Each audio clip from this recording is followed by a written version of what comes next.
ಈಗ ಅನಂತಕುಮಾರ್ ಹೆಗಡೆ ಅವರ ಸ್ಟೇಟ್ಮೆಂಟು ಈ ಗೋಪಾಷ್ಟಮಿ ದಿನದಂದೇ ಎಲ್ಲ ಅಂತ್ಯ ಆಗಬೇಕು ಅಂತ ಶಾಪ ಹಾಕಿಬಿಟ್ಟಿದ್ರು. ಆ ಗೋಪಾಷ್ಟಮಿ ದಿನ ಬರ್ತಾ ಇದೆ, ಅವತ್ತೇ ಎದುರಾಳಿಗಳ ಅಸ್ತಿತ್ವ ಇಲ್ಲದಂತಾಗಬೇಕು ಅಂತ ಸ್ಟೇಟ್ಮೆಂಟನ್ನು ಕೊಡ್ತಾ ಇದ್ದಾರಲ್ಲ, ಯಾಕಿದು? ಹಳೆಯ ಘಟನೆಗಳಲ್ಲೇ ನಾವಿರಬೇಕು, ಹಳೆಯ ಘಟನೆಗಳು ಜನಗಳು ನೆನಪಿಸ್ತಾ ಇರಬೇಕು. ಇದು ಮುಂಚೆ ಕಾಂಗ್ರೆಸ್ ವಕ್ತಾರರು ಕೇಳಿದಂಥ ಒಂದು ಪ್ರಶ್ನೆಗೆ ಉತ್ತರ ಕೊಡ್ತೀನಿ ಸರ್. ಇವತ್ತು GST ಬಗ್ಗೆ ಬಂದಿಲ್ಲ ಅಂತ ಒಂದು ದೊಡ್ಡ ಸುದ್ದಿಗಳು ಮಾಡ್ತಾ ಇದ್ದಾರೆ ಸರ್. ಕಳೆದ 10 ವರ್ಷದಲ್ಲಿ, ಅದಕ್ಕೆ ಮುಂಚೆ ಮನಮೋಹನ್ ಸಿಂಗ್ ಅವ್ರ ನೇತೃತ್ವದ ಸರ್ಕಾರ ಇದ್ದಾಗ ಎಷ್ಟು ಡಿಫ್ರೆನ್ಸ್ ಅನ್ನೋದು ನಾನು ಹೇಳ್ತೀನಿ. GSTನೇ ಇರಲಿಲ್ಲ ಸರ್. ಈ ಟ್ಯಾಕ್ಸ್ ಅನ್ನೋದು ನೋಡಿ ಸರ್, GST ಬೇರೆ ಮೂಲಕ ಯಾವ ರೀತಿಯಾಗಿ ಕರ್ನಾಟಕ ಅನುಕೂಲ ಆಗೋದು ಭಾಳ ಇಂಪಾರ್ಟೆಂಟ್. ಅವರ ಸರ್ಕಾರ ಇದ್ದಾಗ, ಮನಮೋಹನ್ ಸಿಂಗ್ ಇದ್ದಾಗ ಸುಮಾರು 65,000 ರಿಂದ 70,000 ಕೋಟಿ ಬಂತು ಕರ್ನಾಟಕಕ್ಕೆ 10 ವರ್ಷದಲ್ಲಿ. ಇವತ್ತು ನೀವು ಚೆಕ್ ಮಾಡಿದ್ರೆ ಎಲ್ಲ ಅಭಿವೃದ್ಧಿ ವಿಚಾರಗಳು ಮತ್ತೆ ಇದಕ್ಕೆ ಅನುದಾನಗಳು ಬಂದಿರತಕ್ಕಂಥದ್ದು 2 ಲಕ್ಷ ಕೋಟಿಗಿಂತ ಅಧಿಕವಾಗಿ ಇವತ್ತು ಕಳೆದ 10 ವರ್ಷದಲ್ಲಿ ಕರ್ನಾಟಕಕ್ಕೆ ಅನುದಾನ ಬಂದಿರ್ತದೆ ಸರ್. ಇವತ್ತು GST ಕಲೆಕ್ಷನ್ 18%, 50% ರಾಜ್ಯದ್ದು, ಇನ್ 50% ಕೇಂದ್ರದ್ದು ಅಂತ ಹೇಳ್ಬಿಟ್ಟು ಆ ಕೇಂದ್ರದ GSTನಲ್ಲಿ ಒಂದು ಕಮಿಟಿ ಮಾಡಿದ್ದಾರೆ. ಕಮಿಟಿನಲ್ಲಿ ಯಾವ ರಾಜ್ಯದ ಪಾಲು ಎಷ್ಟು ಅಂತ ಡಿಸೈಡ್ ಆಗಿದೆ. ಈಗ ಸರ್ ಇಡೀ ಬೆಂಗಳೂರಲ್ಲಿ, ಇಡೀ ಕರ್ನಾಟಕದಲ್ಲಿ ಬೆಂಗಳೂರಲ್ಲಿ ಅತಿ ಹೆಚ್ಚಿಗೆ ತೆರಿಗೆ ಕಲೆಕ್ಟ್ ಆಗುತ್ತೆ.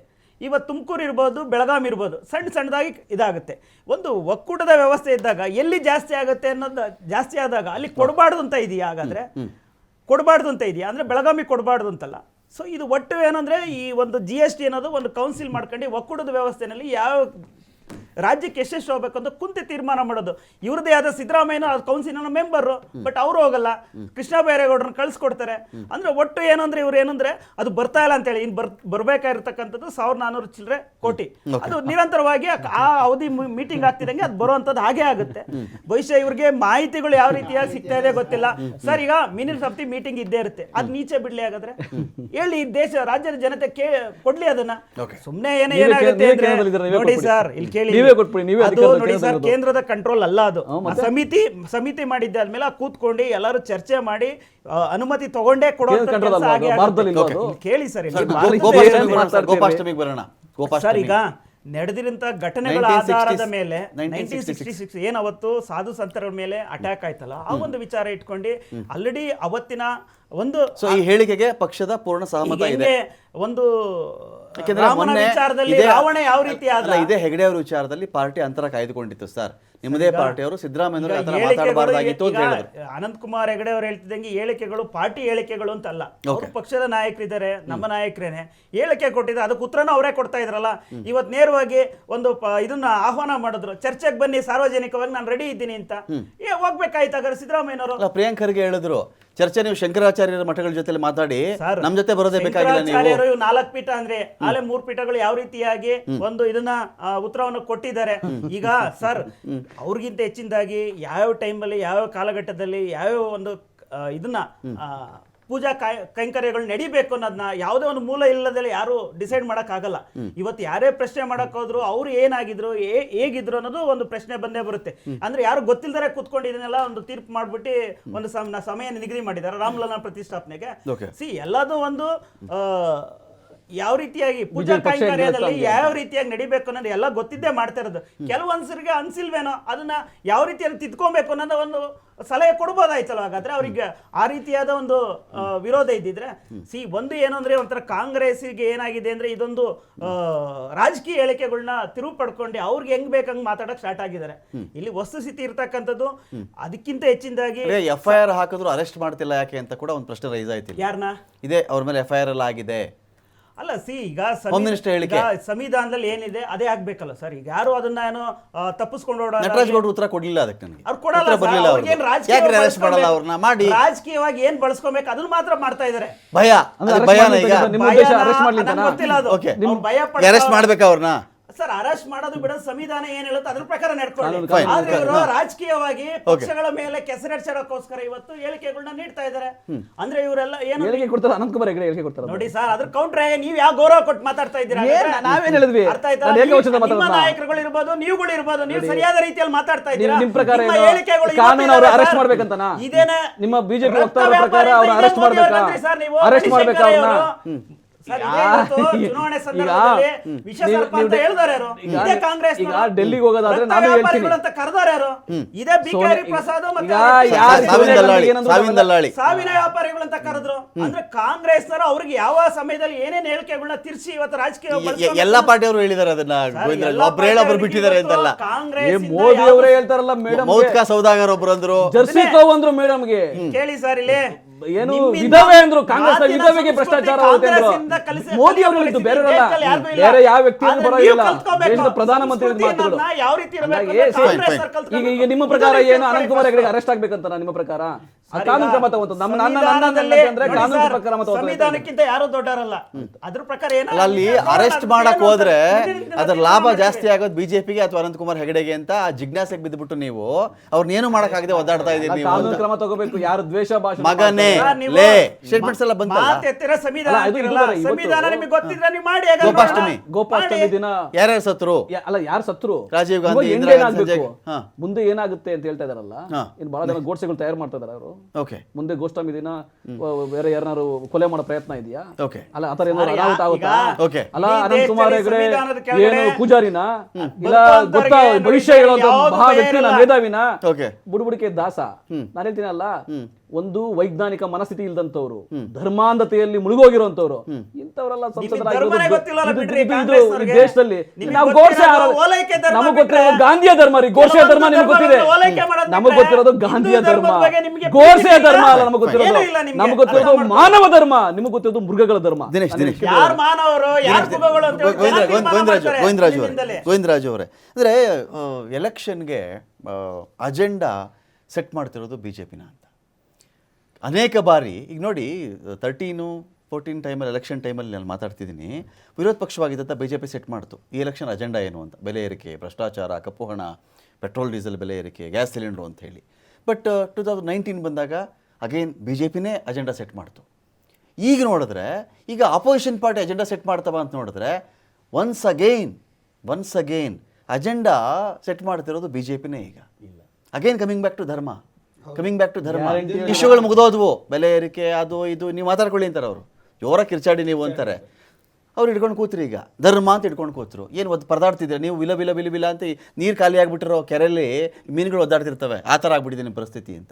ಇವತ್ತು ಸುಬ್ರಹ್ಮಣ್ಯ ಸ್ವಾಮಿ ಅವರು ಒಂದು ಮಾತು ಹೇಳ್ತಾರೆ, ಏನಂದ್ರೆ ದೇಶನ ಡೆವಲಪ್ಮೆಂಟ್ ಇಂದ ನಾವು ಎಲೆಕ್ಷನ್ ಅಲ್ಲಿ ಓಟ್ ಕೇಳೋಕೋರು ಜನ ಓಟ್ ಹಾಕಲ್ಲ. ಅವರು ಭಾವನೆಗಳಿಗೆ ಟಚ್ ಮಾಡಬೇಕು, ಎಮೋಷನ್ ಟಚ್ ಮಾಡಬೇಕು, ಅವಾಗಷ್ಟೇ ಜನ ಮಾಡಿ ಪಾಠ ಕಲ್ತ್ಕೊಳ್ಳಿ ನೀವು. ಇಲ್ಲೇನಾಗಿದೆ, ನಮ್ಮ ಪಕ್ಷಗಳು ಓನ್ಲಿ ಡೆವಲಪ್ಮೆಂಟ್ ಮೇಲೆ ಕೇಳ್ತಾ ಇದೀವಿ, ಅವರು ಬರೀ ಎಮೋಷನ್ ಮೇಲೆ ನಮ್ಮನ್ನ ಬ್ಲಾಕ್ ಮೇಲ್ ಮಾಡ್ತಾ ಇದಾರೆ. ಜನಗಳು ಏನಾಗ್ತಾರೆ ಅಂದ್ರೆ, ನೀವು ಎಂಥದೇ ಮೂವಿ ನೋಡಿ, ಕೊನೆಗೆ ಒಂದು ಯಾವ್ದೋ ಎಮೋಷನ್ ಸೀನ್ ಬಿದ್ದೋಗ್ಬಿಡ್ತಾರೆ, ಆ ಮೂವಿ ಹಿಟ್ ಆಗ್ಬಿಡುತ್ತೆ. Because of that emotion, not for the. ನಿಮ್ಗೆ ಆತರ ಎಮೋಷನಲ್ ಮೂವಿ ಏನಾಗ್ತಾ ಇದೆ ಅಂದ್ರೆ, ಒಂದು ಸೀನ್ ಆಡ್ ಮಾಡಕ್ ಬರಲ್ಲ ನಿಮಗೆ ನಿಮ್ಮ ಮೂವಿನಲ್ಲಿ. ನಾವು ರಿಯಲಿಸ್ಟಿಕ್ ಆಗಿ ಹೋಗ್ತಾ ಇದೀವಿ, ಅದೇ ನಮಗೆ ಸಮಸ್ಯೆ ಆಗಿರೋದು. ಇವ್ರುಗಳು ಬೆಳಗ್ಗೆ ರಾತ್ರಿ ಆಯ್ತು ಅಂದ್ರೆ ಬರೀ ಎಮೋಷನಲ್. ಜನ ಮೂರ್ಖರು ಆಗಲ್ಲ ಇನ್ ಮುಂದೆ. ಯಾಕೆ ಅಂದ್ರೆ, ಇವತ್ತು ಸೌತ್ ಸ್ಟೇಟ್ಗಳು ಹಿಂದೆ ನಾವು ಜನಸಂಖ್ಯೆ ನಿಯಂತ್ರಣ ಮಾಡಿದ್ದೆ ನಮ್ಗೆ ಅಪರಾಧನ. ಈಗ ಇವ್ರು ಹೇಳಿದ್ರೆ ನಾನು ಹೇಳ್ತಾ ಇರೋದು, ಅವರು ಕೇಳಿ ದಿನೇಶ್, ಅವರು ಮೂವಿ ರಿಲೀಸ್ ಮಾಡ್ತಾರೆ, ಆಮೇಲೆ ಹಿಟ್ ಮಾಡ್ತಾರೆ, ಅದನ್ನ ಮಾಡ್ತೀನಿ ನಾನು ಅಂತ. ನೀವು ಮೂವಿ ಬಿಡ್ಲೋ ಬೇಡವೋ, ಇದು ಓಡುತ್ತೋ ಓಡಲ್ವೋ, 50 ಡೇಸ್ ಆಯ್ತು ಇಲ್ಲ ಒಂದು ವಾರನ, ಈ ಲೆಕ್ಕಾಚಾರದಲ್ಲೇ ಮುಗಿಸ್ಬಿಡ್ತಿರಲ್ಲ ನೀವು ಅಲ್ಲೇ. ಈಗ ವೀಕ್ಷಕರು ಜಾಸ್ತಿ ದಿವಸ ನಡೆಯಲ್ಲ ಅಂತ ನಾನು ಹೇಳ್ತಾ ಇರೋದು. ಇವತ್ತು ಜನರಿಗೆ ಪ್ರತಿಯೊಂದರಲ್ಲೂ ಅರ್ಥ ಆಗ್ತಾ ಇದೆ. ಇವತ್ತು ಜನರಿಗೆ ನೀವು ಎಷ್ಟು ಮೋಸ ಮಾಡ್ತಾ ಇದ್ದೀರಿ ಅಂದ್ರೆ, ಅದ್ರಲ್ಲೂ ಕರ್ನಾಟಕಕ್ಕೆ ಇವತ್ತು ನೀವು ಸ್ಟ್ಯಾಟಿಸ್ಟಿಕ್ಸ್ ತಗೊಳ್ಳಿ, ಗುಜರಾತ್ಗೆ GST ಏನ್ ಇನ್ಫ್ಲೋ 50% ಇನ್ಕ್ರೀಸ್ ಆಗಿದೆ.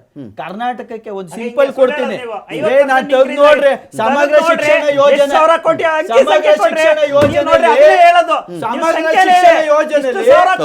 ಒಂದು ಮಗುಗೆ 5,000 ಕೊಡಬೇಕು ಅಂತ ಇದೆ. ಸಮಗ್ರ ಶಿಕ್ಷಣ ಯೋಜನೆ ಗೌರ್ಮೆಂಟ್ ಸ್ಕೂಲ್ ಮಕ್ಕಳು ದುಡ್ಡು ತಿಂದವ್ರು ಇರೋ, ಅದನ್ನು ಕೊಟ್ಟಿಲ್ಲ. ಮತ್ತೆ ನೀವು ಹೇಳ್ದಂಗೆ GST ಕಾಂಪನ್ಸೇಷನ್ ನಾವು, ಯಾಕಂದ್ರೆ ಕರ್ನಾಟಕದ GDP ಇನ್ಕ್ರೀಸ್ ಆಗಿದೆ. 30% ಕರ್ನಾಟಕದ ಇನ್ಕ್ರೀಸ್ ಆದಾಗ ಅದ್ರ ಕಾಂಪನ್ಸೇಷನ್ 5,500 ಕೋಟಿ ಕೊಡ್ಬೇಕು, ಕೊಟ್ಟಿಲ್ಲ. ಆಮೇಲೆ ಈಗ ಆದ್ರಂಗೆ ನೀವು ಲೆಕ್ಕ ಹೇಳ್ತಿದ್ದೀರಲ್ಲ, ನಾನು ಸಿಂಪಲ್ ಆಗಿ ಹೇಳ್ತಿದ್ದೀನಿ, ಅಜೆಂಡಾನ ಈ ಎಲೆಕ್ಷನ್ ಏನಾಗಬೇಕು ಅನ್ನೋ ಅಜೆಂಡಾನ ಆ ರೂಲಿಂಗ್ ಪಾರ್ಟಿ ಸೆಟ್ ಮಾಡ್ತಿದೆ, ನೀವೇನ್ ಮಾಡ್ತಿದ್ದೀರಿ ಅಂತ. ನಾವು ಸೆಟ್ ಆಗೋಯ್ತು ಆಲ್ರೆಡಿ. ಗ್ಯಾರಂಟಿ ಯೋಜನೆಗಳೇ ದೇಶದಲ್ಲಿ ಗ್ಯಾರಂಟಿ ಯೋಜನೆ ನಿಮ್ದು fine. ಗ್ಯಾರಂಟಿ ಯೋಜನೆಗಳೇ Fine, fine. ಅಲ್ಲ, ರಾಜಸ್ಥಾನದಲ್ಲಿ ಏನ್ ಬಂದ್ರು, ಇರಿ, ನಾನು ನಮ್ಮಂತವ್ರೆ, ಬರ್ತೀನಿ. ರಾಜಸ್ಥಾನದಲ್ಲಿ ಅವರೇ ಗೆದ್ದಿರ್ಬೋದು. ನಾವು 500 ರೂಪಾಯಿ ಸಿಲಿಂಡರ್ ಅಂದ್ವಿ, ಅವ್ರು 450 ರೂಪಾಯಿ ಸಿಲಿಂಡರ್ ಬಂದ್ರು. Okay. ಈಗ ಗ್ಯಾರಂಟಿ ಯೋಜನೆಗಳೇ ಚರ್ಚೆ ಆಗೋದು, ಮಿಕ್ಕಿದೆಲ್ಲ ಜನ ತೀರ್ಮಾನ ಮಾಡ್ಬಿಟ್ಟವ್ರೆ. ಜನ ತೀರ್ಮಾನ ಮಾಡ್ಬಿಟ್ಟವ್ರೆ. ಕುಮಾರ್ ಅವರೇ, ಇದೆಲ್ಲ ನಾವು ಗಮನಿಸ್ತಾ ಇದ್ದಾಗ ಅಜೆಂಡಾ ಬಗ್ಗೆ ಕೂಡ ನಾನು ಪ್ರಶ್ನೆ ಕೇಳಿದೆ, ಡಿಬೇಟ್ ಮುಗಿಸಕ್ಕೆ ಆಗಲ್ಲ ನಾನು. ಈ ಅಜೆಂಡಾನ ಯಾರು ಸೆಟ್ ಮಾಡ್ತಾರೆ? ಅಟ್ಲೀಸ್ಟ್ ಈ ಚುನಾವಣೆಯಲ್ಲಿ ಆಫ್ಟರ್ 10 ಇಯರ್ಸು ತಮಾಷೆ ಮಾತಲ್ಲ, ಯಾವುದೇ ಪಾರ್ಟಿ ಅಧಿಕಾರದಲ್ಲಿದ್ದರೂ ಕೂಡ 10 ವರ್ಷಗಳ ಕಾಲ ಅದು ಆಡಳಿತ ಪರ ಅಲೆ ಇದೆ ಅಂತ ಆ ರೂಲಿಂಗ್ ಪಾರ್ಟಿ ಹೇಳ್ಕೊಳ್ಬಹುದು, ಆಡಳಿತ ವಿರೋಧಿ ಅಲೆ ಇದೆ ಅಂತ ಅಪೋಸಿಷನ್ ಪಾರ್ಟಿ ಹೇಳಬಹುದು. ಬಟ್ ಅಜೆಂಡಾ ಸೆಟ್ ಮಾಡೋ ಟ್ರಿಕ್ಸ್ ಇದೆಯಲ್ಲ, ಇದರಲ್ಲಿ BJP ಬೇರೆ ಪಾರ್ಟಿಗಳಿಗಿಂತ ಒಂದು ಹೆಜ್ಜೆ ಮುಂದಿದೆಯಾ ಅಂತ? ಖಂಡಿತ. ಈಗ ಕಳೆದ ಎಲೆಕ್ಷನ್ 19 ಎಲೆಕ್ಷನ್ ನಾವು ನೋಡಿದ್ದೀವಿ. ಅಜೆಂಡಾ ಸಾಮಾನ್ಯವಾಗಿ ಯಾವುದೇ ಎಲೆಕ್ಷನಲ್ಲಿ ಅಪೋಸಿಷನ್ ಫಿಕ್ಸ್ ಮಾಡ್ತಾರೆ. ಕರೆಕ್ಟ್. ಯಾಕೆಂದ್ರೆ ಅಪೋಸಿಷನ್ ಯಾವತ್ತೂ ಅಟ್ಯಾಕಿಂಗ್ ಆ ಲಾಭದ ಮೇಲೆ 2013 ಅಧಿಕಾರಕ್ಕೆ ಬಂದಿದ್ದರು. ಅಟ್ಯಾಕಿಂಗ್ ಮೂಡಲ್ಲಿ ಇರ್ತಾರೆ ಯಾವುದೇ ಎಲೆಕ್ಷನ್. ಆದ್ರೆ 19 ಹಾಗಾಗಲಿಲ್ಲ. ಈ 24 ಏನಾದ್ರು ಬದಲಾಗ್ತದೆ ಅಂದ್ರೆ ಈ ಬಾರಿನೂ ಅಜೆಂಡಾ ರೂಲಿಂಗ್ ಪಾರ್ಟಿನ ಫಿಕ್ಸ್ ಮಾಡಿದ್ದಾರೆ. ಓಕೆ, ಸೊ ಅವ್ರು ಫಿಕ್ಸ್ ಮಾಡಿದ ನಿಮ್ಮ ಉತ್ತರ ಏನಿದಕ್ಕೆ ಅಂತ? ಅವ್ರು ಫಿಕ್ಸ್ ಮಾಡಿದಂಥ ಅಜೆಂಡಾಗೆ ಅಪೋಸಿಷನ್ ಅವರು ಟ್ರ್ಯಾಪ್ ಅಂತೂ ಆಗ್ತಾ ಇದ್ದಾರೆ. ಓಕೆ, ಯಾಕೆಂದ್ರೆ ಅವ್ರು ಕೊಡ್ತಾ ಇರ್ತಕ್ಕಂಥ ಪ್ರತಿನಿತ್ಯದ ಹೇಳಿಕೆಗಳು, ಗೊಂದಲಕಾರಿ ಹೇಳಿಕೆಗಳು ಅಥವಾ ಅವರಲ್ಲೇ ಇರ್ತಕ್ಕಂಥ ಗೊಂದಲಗಳು, ಇವೆಲ್ಲ ನೋಡಿದಾಗ ಏನಾಗ್ತದೆ, ಟ್ರ್ಯಾಪ್ ಆಗಕ್ಕೆ ನಾವು ರೆಡಿ ಇದೀವಿ ಅಂತ ಅವರೇ ರೆಡಿ ಡಿಕ್ಲೇರ್ ಮಾಡ್ತಿದ್ದಾರೆ. ಓಕೆ, ನಾವು ಅವರು ಇವತ್ತು ಧರ್ಮ ಅಂತ ಅಥವಾ ರಾಮ ವಿಚಾರ ಇಟ್ಟಿದ್ದಾರೆ ಅಂತ ಇಟ್ಕೊಳ್ಳಿ. ಈಗ ಸ್ನೇಹಿತರು ಹೇಳ್ದಂಗೆ ಇವರು GST ವಿಚಾರದಲ್ಲಿ ಎಲೆಕ್ಷನ್ ಫೇಸ್ ಮಾಡ್ತಾರ, ಗ್ಯಾರಂಟಿ ವಿಚಾರದಲ್ಲಿ ಫೇಸ್ ಮಾಡ್ತಾರ. ನೀವು ಅದನ್ನೇ ಫೇಸ್ ಮಾಡೋದಾದ್ರೆ ಬಿಟ್ಬಿಡಿ, ಅವ್ರ ವಿಚಾರ ಅವ್ರೇನಾರು ಮಾಡ್ಕೊಳ್ಳಿ, ಅವ್ರ ಎಜೆಂಡಾ ಇದನ್ನೇ ಮಾತಾಡಿ. ನೀವು ನಿಮ್ಮ ಎಜೆಂಡಾ ಮಾತಾಡ್ಕೊಳ್ಳಿ. ನೀವ್ ಯಾಕೆ ಬೆಳಗ್ಗೆ ಅಲ್ಲಿ ಒಬ್ರು ಮಿನಿಸ್ಟರ್ ಬರ್ತಾರೆ, ಅಲ್ಲಿ ಹೋಗಿದ್ದು ರಾಮ ಮಂದಿರದಲ್ಲಿ ಗೊಂಬೆ ಇಟ್ಟಿದ್ರು, ಮರದ ಗೊಂಬೆ ಇಟ್ಟಿದ್ರು, ನಂಗೆ ಏನು ಅನ್ನಿಸ್ಲಿಲ್ಲ ಅಂತಾರೆ, ಇನ್ನೊಬ್ರು ನಂಗೆ ಇನ್ವಿಟೇಷನ್ ಬಂದಿಲ್ಲ ಅಂತಾರೆ, ಇನ್ನೊಬ್ರು ಅಲ್ಲಿಗೆ ಯಾಕೆ ಹೋಗ್ಲಿ, ನಾನೇ ದೇಣಿಗೆ ಕೊಡ್ಲಿ ಅಂತಾರೆ. ನಿಮ್ಗೆ ಯಾಕೆ ಬೇಕು?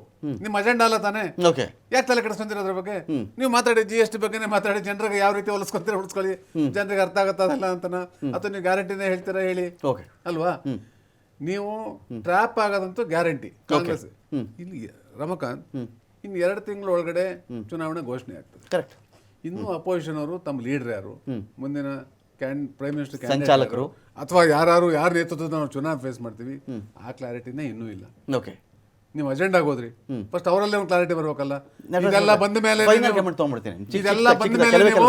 ಶೀಟ್ ಶೇರಿಂಗು ಮತ್ತೊಂದು ಇರ್ತಕ್ಕಂಥದ್ದು.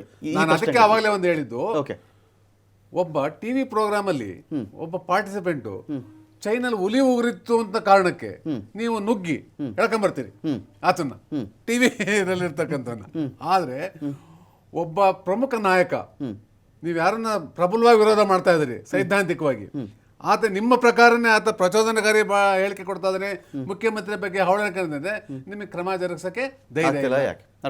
ಇಲ್ಲ, ಈಗ ನೋಡಿ, ಈಗ ಇಂಡಿಯಾ ಮೈತ್ರಿಕೂಟದಲ್ಲಿ ಸಂಚಾಲಕರು ಯಾರು ಅಂತ ಮಾನ್ಯ ಮಲ್ಲಿಕಾರ್ಜುನ್ ಖರ್ಗೆ ಸಂಚಾಲಕರಾಗಿದ್ದಾರೆ.